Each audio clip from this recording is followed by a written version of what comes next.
이삭이라는 사람이 있습니다. 여러분 이삭 알지요? 저 들의 벼이삭 말고 사람 이름입니다. 이삭은 40세 리브가라는 여인과 결혼했습니다. 이삭이 40세에 결혼했다는 것은 매우 늦은 결혼입니다. 이삭이 매우 늦은 결혼이므로 빨리 자식을 낳아야 됩니다. 그런데도 20년 동안 자식이 없었습니다. 그러니까 자식 기도만 20년을 한 겁니다. 드디어 나이 60세에 하나님이 이삭의 아내 리브가에게 쌍둥이 아들을 잉태하게 하셨습니다. 그런데 참 신기한 일입니다. 어머니 리브가 뱃속의 쌍둥이가 날마다 치고받고 싸우는 거예요. 사실 형과 아우는 태 속에서부터 이미 정해진 순서가 있습니다. 그런데 동생이 형의 자리로 가겠다는 싸움입니다. 대단하잖아요. 어머니 뱃속에서부터 자리 다툼이 일어났습니다. 드디어 때가 되어 쌍둥이들이 세상 밖으로 나오는 날입니다. 하나님이 정해진 순서대로 형이 먼저 나옵니다. 그때 동생이 안 돼, 내가 먼저 나가야 돼 하면서 형의 발뒤꿈치를 붙잡았습니다. 그래서 어머니는요, 둘째 아들 때문에 난산 중에 난산입니다. 아무리 힘을 써도 안 나와요. 동생이 붙잡고 있으니까요. 얼마나 어머니가 힘들었는지 모릅니다. 그래도 하나님이 정해준 순서대로 나오게 됩니다. 먼저 나온 형은 몸이 붉고 털이 많아요. 그래서 이름을 에서라고 지었습니다. 그리고 두 번째 나온 동생은 그 형의 발뒤꿈치를 꽉 붙잡았다, 그런 뜻으로 야곱이라고 이름을 지었습니다. 이 쌍둥이가 어느 날 소년 시절이 되었습니다. 하루는 형 에서가 들에 나가 일을 하고 돌아옵니다. 형 에서는 몹시 배가 고팠습니다. 그런데 마침 동생은 그늘에 앉아가지고 팥죽을 쑤어서 먹고 있습니다. 형은 동생에게 팥죽 한 그릇 달라고 부탁합니다. 그때 동생이 말합니다. 형이 장자권을 팔면 내가 팥죽 한 그릇 줄게. 세상에, 형이 무슨 자기 일로 지금 배가 고픈가요? 집안 일하고 아버지 일 거들다가 해가 지고 배가 고파서 거기 그늘에 앉아 놀고 있는 동생에게 팥죽 한 그릇 달라는데, 그 틈을 이용해서 형이 장자권자지? 그 장자권 나한테 팔아. 그러면 내가 팥죽 한 그릇 줄게. 형은 무심코 그러라고 약속하고 팥죽 한 그릇을 얻어 먹었습니다. 장자권이란 큰아들만이 가지는 특권입니다. 그런데 그와 같은 특권을 동생에게 팔았습니다. 물론 형이 생각하기를 장자권은 신분이다. 신분은 판다고 팔아지는 것이 아니다. 그와 같은 가벼운 생각으로 팔았을 것 같습니다. 세월이 또 많이 흘렀습니다. 이제 두 쌍둥이가 청년이 되었습니다. 여러분요, 이 두 쌍둥이 아들이 청년이 되었으면 아버지는 이제 늙었다는 뜻이지요. 저도 이제 교회에서 보면 유치원 때 만난 아이가 뭐 장가를 간다, 어머니 뱃속에서부터 만났던 아이가 무슨 청년이 되었다, 기쁜 일이지만요, 한편 기쁜 일만은 아니더라고요. 왜냐하면 내가 그만큼 늙어버렸잖아요. 그러니까 이 쌍둥이 아들이 청년이 되었어요. 그래서 이삭 아버지는 늙고 노쇠하게 됐습니다. 사람이 늙고 노쇠하면요, 제일 먼저 잃어버리는 것이 시력입니다. 목소리는 잘 안 변하는데 시력은 굉장히 빨리 노후가 됩니다. 나이 드신 어르신들 시력 관리 잘 하시기 바랍니다. 아버지 이삭이 생각합니다. 내가 이제 늙고 노쇠하여 죽을 때가 가까이 왔다. 내가 죽기 전에 큰아들 에서에게 장자권 복을 넘겨주겠다. 그래서 큰아들 에서를 불렀습니다. 에서야, 나는 이제 얼마 살지 못한다. 내가 죽기 전에 너에게 장자권 복을 주겠다. 그러므로 너는 장자권 복을 받기 위해 별미고기를 만들어 오라. 아버지의 말을 들은 에서가 들로산으로 사냥을 나갔습니다. 짐승을 잡아 아버지가 드실 수 있도록 별미고기를 만들기 위해서, 그래서 짐승을 잡으려고 지금 산으로 들러 나간 것입니다. 문제는 그와 같은 사실을 어머니 리브가가 알게 되었습니다. 어머니 리브가는 둘째 아들 야곱이 장자권자가 되기를 원합니다. 그러므로 둘째 아들 야곱을 불렀습니다. 야곱아, 큰일 났다. 내 형이 장자권 복을 받기 위해 사냥을 나갔다. 내 형이 돌아와서 별미고기 만들어 아버지에게 드리면 아버지는 내 형에게 장자권 복을 주게 된다. 그러면 너는 영원히 장자권자가 될 수 없다. 그러므로 너는 빨리 가서 염소 한 마리 잡아오라. 내가 내 아버지를 위해 별미고기를 만들겠다. 평생 살은 부부니까 그 아버지의 식성을 잘 아니까 네가 염소 한 마리 잡아오면 내가 그걸로 아버지가 맛있게 드실 수 있도록 별미고기를 만들겠다. 그리고 내가 만든 그 별미고기를 아버지에게 가지고 가라. 아버지는 앞을 보지 못한다. 그러므로 내가 형 에서라고 아버지를 속이고 장자권 복을 받으라는 어머니의 말씀입니다. 그러므로 야곱은 염소를 잡아서 어머니에게로 가져왔습니다. 그리고 이렇게 야곱이 어머니에게 말합니다. 어머니, 형은 털이 많고 나는 털이 없습니다. 목소리는 감기 걸렸다 이렇게 변명할 수 있습니다. 그러나 아버지가 내 몸을 만져보면 털이 없으므로 들통이 납니다. 축복은커녕 저주를 받을 수 있습니다. 그때 어머니가 말합니다. 아들아, 내가 내 몸을 염소 가죽으로 둘둘 말아주겠다. 그러므로 야곱은 어머니가 만들어준 별미를 가지고 갑니다. 그리고 몸은 염소 가죽으로 옷을 만들어 입었습니다. 드디어 야곱이 아버지 앞에 왔습니다. 야곱이 아버지에게 말합니다. 아버지, 저 에서입니다. 사실은 누구지요? 야곱입니다. 사실은 야곱입니다.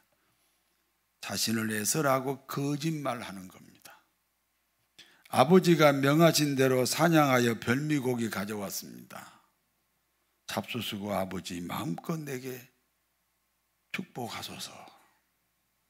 그때 아버지가 대답합니다. 내 아들 에서야, 어떻게 이같이 속히 잡아왔느냐? 야곱이 계속 거짓말을 합니다. 내가 산에 갔더니 하나님이 다 준비해 주셨던데요. 이삭은 하나님이 준비하셨다는 말에 감동을 받습니다. 자신이 모리아산에서 번제 제물로 드려질 때입니다. 하나님은 이삭 대신 한 마리의 순양을 준비하셨습니다. 그래서 이삭이 죽지 않고 순양이 죽었습니다. 그러므로 이삭은 하나님이 준비하셨다는 말을 쉽게 믿을 수 있었습니다. 여러분, 모든 축복은요, 하나님이 준비하셔야 됩니다. 준비하시는 하나님을 믿으시기 바랍니다. 이삭이 야곱에게 말합니다. 내 아들아 가까이 오라. 내가 참으로 에서인지 내가 만져보겠다. 아버지 이삭이 야곱을 만져보니 털이 많음으로 이렇게 말합니다. 목소리는 야곱인데 만져보니 에서가 맞구나. 그러므로 이삭은 별미고기를 맛있게 드시고 야곱에게 장자권 복을 주셨습니다.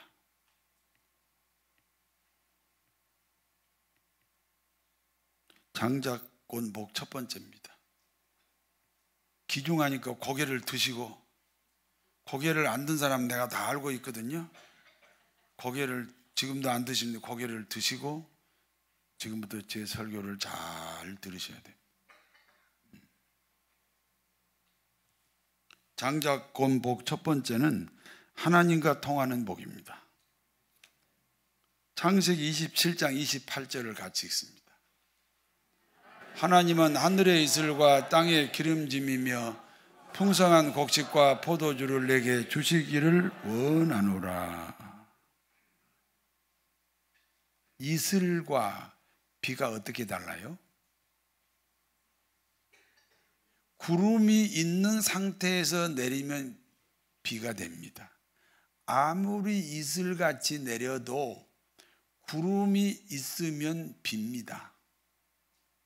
그런데 구름이 없는데 내리면 이슬입니다. 소낙비 같이 내려도 구름이 없으면 이슬이에요. 그러니까 구름이 있느냐 없느냐 차이거든요.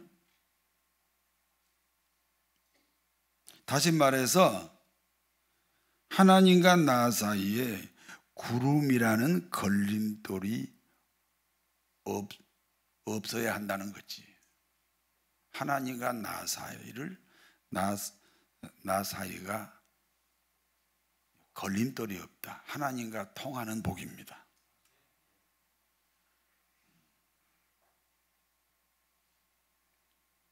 우리 몸의 세포가 100조 정도 됩니다.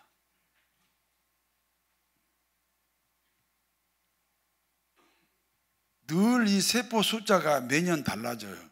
옛날에 30조 그러더니 또 어느 날 60조 그러더니 지금은 100조래요. 의학이 발달하면서 점점 그 발견이 많아지는 것 같습니다. 그런데요, 100조의 세포 중에 질서를 안 지키는 한 개의 세포가 암세포입니다.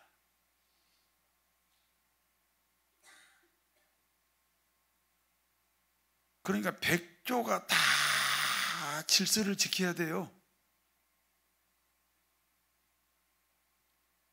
우리 몸속에 100조의 세포를 누가 관리합니까? 의사가 아닙니다. 하나님이 관리하십니다.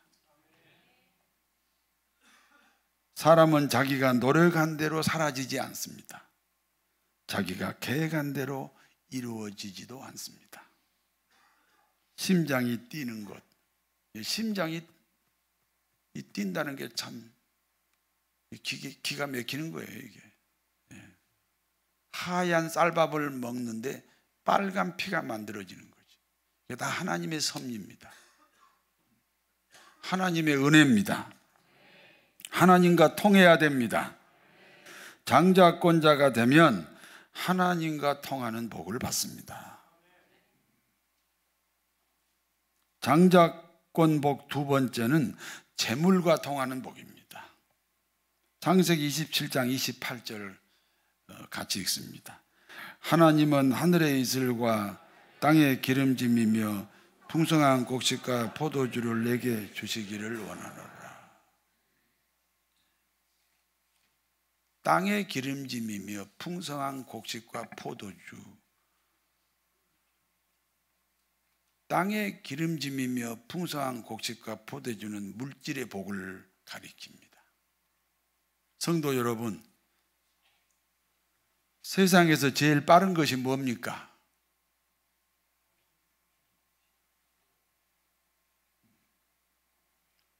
세상에서 제일 빠른 것이 빛이지요. 빛이 1초에 지구를 7바퀴 반을 돌아요.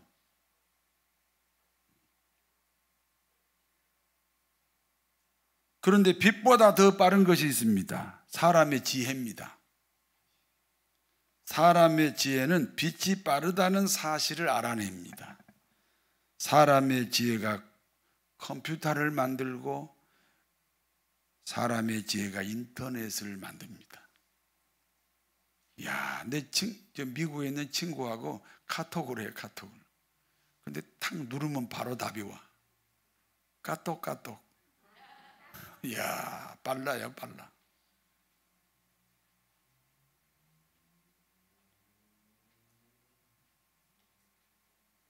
그러니까 빛보다 더 빠른 것이 사람의 지혜입니다. 그런데 사람의 지혜보다 더 빠른 것이 있습니다. 돈입니다. 돈이 얼마나 빠릅니까? 빛보다 더 빠른 지혜로도 잡을 수가 없습니다.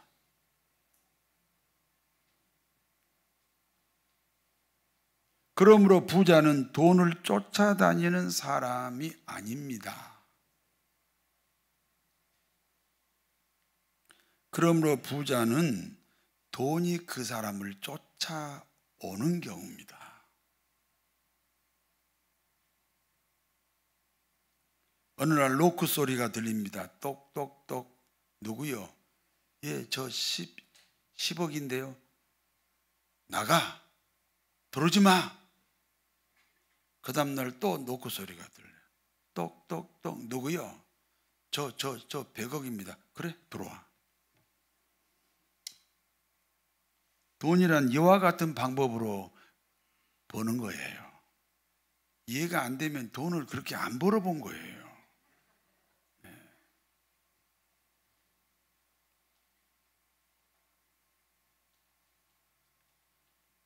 예수 믿는 사람은 돈이 자신을 쫓아옴으로 부자가 되어야 합니다. 자기가 돈을 쫓아다님으로 부자가 되겠다는 사람은 자기가 돈을 쫓아다님으로 부자가 되겠다는 사람은 반드시 돈 우상에 빠집니다. 사람이 돈 우상에 빠지면 정서 불안이 생깁니다. 판단력이 흐려져요.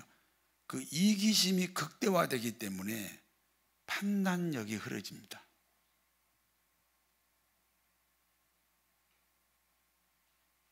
여러분, 맘모니즘이라고 그러죠. 맘모니즘. 돈 제일주의, 맘모니즘이죠. 맘모니즘 때문에 형제도 죽이고 심지어 부모도 죽이고 자식도 죽이고요. 모든 범죄가 이 돈 우상 때문에 생겨요. 여러분, 불교가 우상이라고 그러잖아요. 마호메트가 우상이라고 그러잖아요. 무당을 우상이라고 그러잖아요. 맘모니즘도 우상입니다.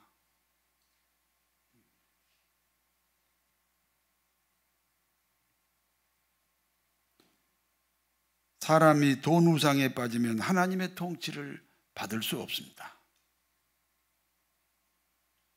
다시 말씀드립니다.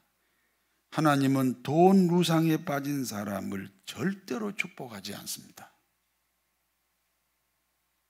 장자권자는 돈 우상에 빠지지 않습니다.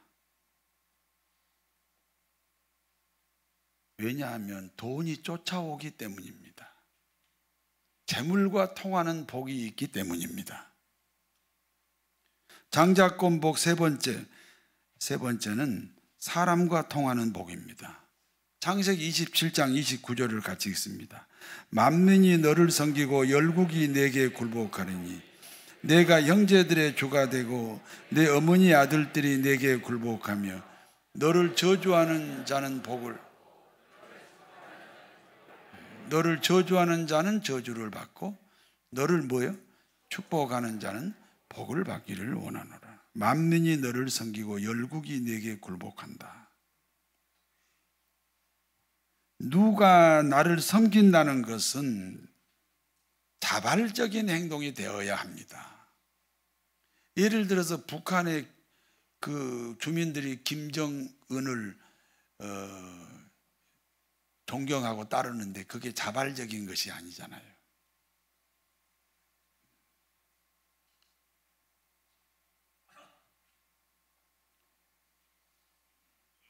여러분, 많은 사람이 여러분을 섬기기를 원합니다. 그런데 그 섬김이 자발적인 것이 되어야 돼요. 옛날에 제가 설교 중에 이런 말씀을 전했던 기억이 있습니다. 노예나 총회에서 억지로 유명해지려고 하면 안 됩니다. 왜냐하면 억지로 유명해지려고 하면 많은 부작용이 생기기 때문입니다. 억지로 유명해지려고 하면요, 뒤에 권모술수가 당연히 따라붙어요. 그러니까 억지로 유명해지지 말고 많은 사람에게 존경을 받아서 유명해지라 하는 교훈입니다. 그런데 그와 같은 저의 설교를 듣고 교회를 뛰쳐나간 장로가 있었습니다. 그리고 우리 교회와 담임 목사인 저를 수년 동안 비난하고 다닙니다. 왜냐하면 자기가 뛰쳐나간 것에 대해 정당화 시켜야 되니까 당연히 비난을 했던 것 같습니다. 사람과 통하는 만남의 복은 만민이 너를 섬기고 열국이 내게 굴복합니다. 그리고 너는 형제들의 주인이 되고 내 어미의 아들들이 내게 굴복합니다. 여기서 형제들은 누구이고 어머니 아들들은 누구입니까? 아니, 어떻게 형제들이 형제들의 주인이 되고 어떻게 어머니 아들들이 내게 굴복한다. 이게 무슨 뜻이냐? 그런 말씀입니다. 형제들, 어머니 아들들은 예수 믿는 그리스도인을 가리킵니다. 어머니 아들들은요, 아버지는 한 사람인데 어머니가 많다는 거잖아요.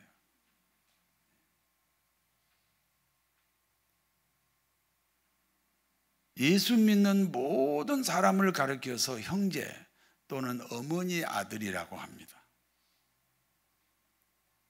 성도 여러분, 예수 믿는 사람 중에 복을 받아야 됩니다. 불신자 중에 복을 받으면 어떻게 됩니까? 자신이 받은 복 때문에 예수 믿지 않습니다. 그리고 지옥 갑니다.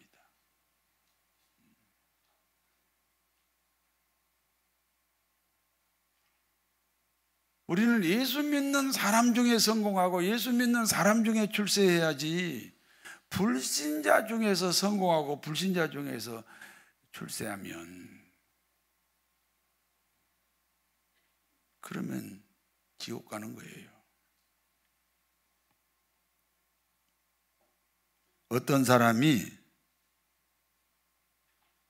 자기 분야에 성공했다면 반드시 만남의 복이 있었기 때문입니다. 모든 복은 들어오는 통로가 사람입니다. 사람 때문에 성공하고 사람 때문에 실패합니다. 장자권자는 만남의 복, 사람과 통하는 복이 있습니다. 여기까지가 본문의 내용입니다. 이제 본문이 주는 교훈을 말씀드립니다. 성경은 일획일점 오류가 없는 하나님의 말씀입니다. 일획일점이란 말은 글자 하나하나가 아니고 그 글자를 구성하는 획이, 그게 오류가 없는 거룩하신 하나님의 말씀이라는 거예요. 그러므로 하나님의 말씀이 부도덕하고 비윤리적일 수 없습니다. 그런데 오늘 본문은 부도덕하고 비윤리적인 내용입니다. 둘째 아들 야곱이 아버지 속이고 형님을 배신한 사건입니다. 이것은 사기 사건이고 이것은 일종의 도둑질입니다. 그런데 이와 같은 부도덕하고 비윤리적인 내용이 하나님의 말씀이라는 겁니다. 그러므로 부도덕하게 보이고 비윤리적으로 보이는 이 사건 속에 숨어 있는 비밀을 찾아내야 됩니다. 이 속에 숨어 있는 비밀을 찾아내지 못하면 성경 이 본문을 제대로 이해하지 못한 사람이 됩니다. 마태복음 13장 34절에 예수님이 직접 말씀하셨습니다. 하나님은 모든 성경을 비유로 기록하셨다. 비유란 겉으로 드러나는 것과 그 내용이 다른 경우를 말합니다. 그래서 오늘 본문 역시 겉으로 드러나기는 아버지를 속이고 형님을 배신한 사건 같지만 그러나 그 내용은 전혀 다르다 하는 말씀입니다. 오늘 본문에 숨어있는 비밀을 찾기 위해서는 먼저 장자권이 무엇인지를 알아야 됩니다. 한번 따라서 하세요. 장자권이란 그리스도인이라는 신분이다. 오늘 본문에 나오는 아버지 이삭은 장자권 복을 주시는 분이기 때문에 하나님에 대한 상징입니다. 그리고 하나님이신 아버지가 별미고기를 드시고 드디어 아들에게 장자권 복을 주셨습니다. 그렇기 때문에 별미고기는 예수 그리스도를 가리킵니다. 어떤 예수님입니까? 로마 군인들에게 난도질 당하고 십자가에 죽어 별미고기가 되신 그 예수 그리스도를 가리키고 있습니다. 그러므로 아버지는 그 별미고기를 드시고 만족하셨습니다. 인간은 죄인입니다. 인간이 죄인이면 하나님에게는 진노의 대상입니다. 그런데 별미고기 예수님으로 말미암아 인간을 향한 하나님의 분노가 다 사라졌습니다. 그래서 장자권 복을 주었습니다.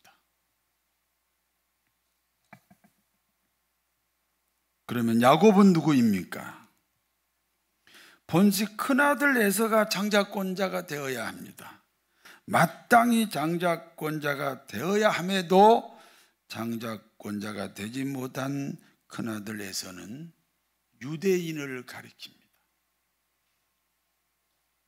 마땅히 예수 믿어야 될 사람들이 지금 예수 안 믿고 있잖아요.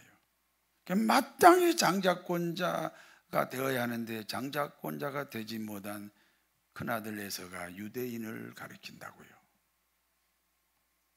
둘째 아들 야곱은 장자권자가 될 수 없는 운명을 가지고 태어났습니다. 둘째니까 장자권자가 될 수 없는 운명을 가지고 태어났지요. 그래서 둘째 아들은 이방인을 상징합니다. 그러나 장자권자가 됐습니다. 현재 예수를 믿는 우리 모두를 가리키고 있습니다. 이해가 되시면 아멘 하세요. 그러므로 우리 모든 그리스도인은 야곱이 엉터리로 장자권자가 된 것 같은 방법으로 그리스도인이 되었다는 사실을 인정하고 고백해야 됩니다. 세상에서 방황할 때 나 주님을 몰랐네. 내 맘대로 고집하며 온갖 죄를 저질렀네. 예수여 이제인도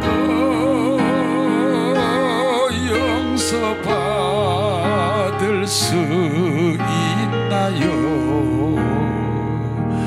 벌레만 못한 내가 용서받을 수 있나요? 여기 원당으로 건너가면 조그마한 공원이 하나 있어요. 제가 어느 날 그 공원에 갔는데 그 지렁이 한 마리가 길을 이렇게 가로질러 가는 거예요. 내가 보니까 맨날 걸리게 생겼어요. 얼마나 느리게 갑니까? 그런데 누가 지나가면 그 밟아버리잖아요. 그래서 제가 나뭇잎 하나를 꺾어가지고 그 지렁이를 이렇게 들어서 반대편 쪽에다가 갖다 줬습니다. 벌레만 또 못한 내가 용서받을 수 있나요?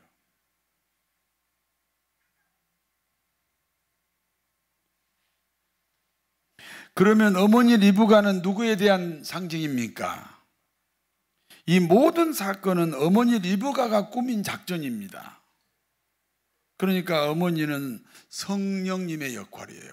고린도전서 12장 3절에 성령이 아니고는 예수를 구주로 시인할 수 없다.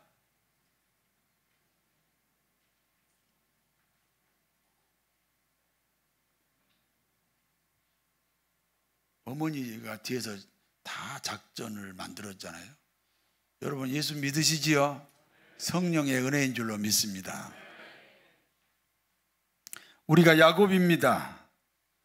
야곱은 어머니의 작전으로 장자권자가 되었듯이 우리 모든 그리스도인은 성령의 역사로 지금 신자가 되었습니다.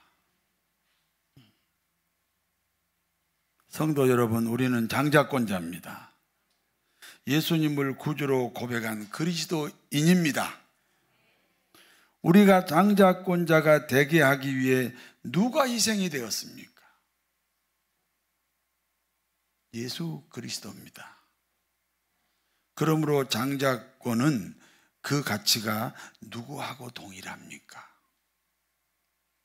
하나님이신 예수님과 동일합니다. 여러분이 예수 믿는다는 이 사실을 귀하게 여기면 예수님의 죽음을 귀하게 여기는 것이고, 여러분이 예수 믿는다는 이 사실을 귀하게 여기지 않으면 예수님을 무시하고 멸시하는 것과 같습니다.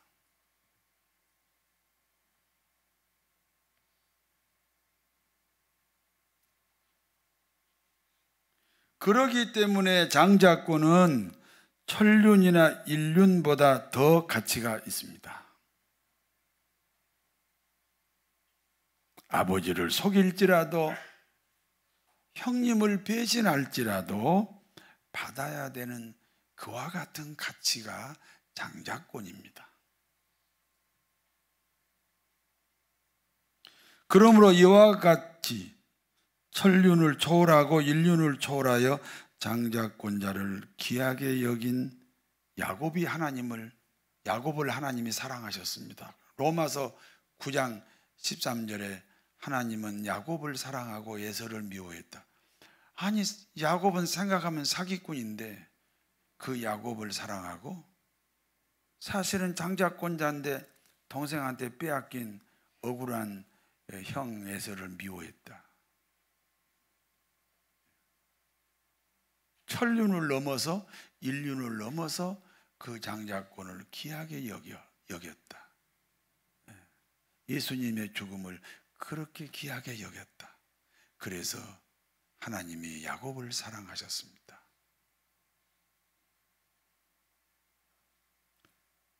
성도 여러분은 누구십니까? 천륜을 넘어 인륜을 넘어 장자권을 귀하게 여긴 야곱이어야 합니다. 그러므로 하나님과 통하는 복을 소유할 수 있습니다. 재물과 통하는 복을 누릴 수 있습니다. 사람과 통하는 복이 있습니다.